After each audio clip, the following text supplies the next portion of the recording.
দর্শক মণ্ডলী, ট্রেন লাইনের উপরে লাল কাপড়ের নিশান গাড়িয়ে একটি যাত্রীবাহী ট্রেনকে থামানো হয়েছে।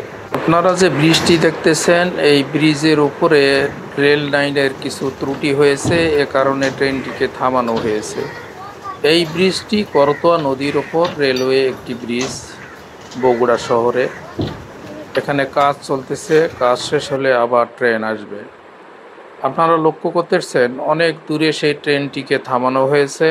লাইনম্যানেরা লাইন ক্লিয়ার দিতেছেন।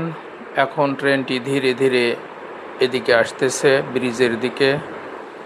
এখানে একজন লাইনম্যান লাল ফ্ল্যাগ নিয়ে দাঁড়িয়ে আছেন, এখানে একজন আছেন। এই সেই ব্রিজের মাঝখানে রেল লাইনের কোনো না কোনো ত্রুটি হয়েছে।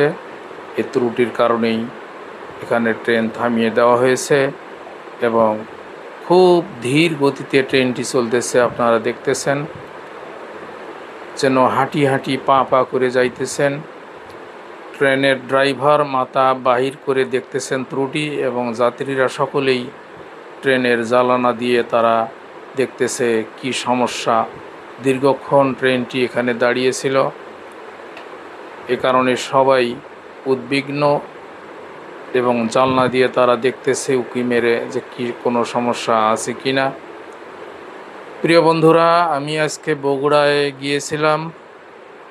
বগুড়ায় যাওয়ার পর এই রেল লাইনের এখানে যখন আমি যাই তখন দেখি এই সমস্যা। তাই তো আমি একটু ভিডিও করলাম আপনাদের উদ্দেশ্যে। আমি এম.এ. হক, বাংলাদেশের পথে প্রান্তরে বিভিন্ন জায়গায় ঘুরি এবং আমার চোখে যা ভালো লাগে তাই ভিডিও করি আপনাদের উদ্দেশ্যে। আশা করি আমার ভিডিওগুলো আপনারা দেখবেন এবং ইতিপূর্বে আপনারা আমাকে যেভাবে ভালোবেসেছেন, সাপোর্ট দিয়েছেন, আশা করি এখনও সেই ভালোবাসার কোনো কমতি হবে না ইনশাআল্লাহ। আপনারা সকলেই আমাকে ভালোবেসে আমার পেজের সঙ্গেই থাকবেন। এতক্ষণ যে ট্রেনটি চলে গেল, সে ট্রেনটি গেল গাইবান্ধা অভিমুখে। আর আমার সামনে এখন যে ট্রেনটি দেখতেছেন, এই ট্রেনটি সান্তাহার অভিমুখে আসতেছে। এটি রংপুর গাইবান্ধা হয়ে সান্তাহার এই লাইনে চলে যাবে।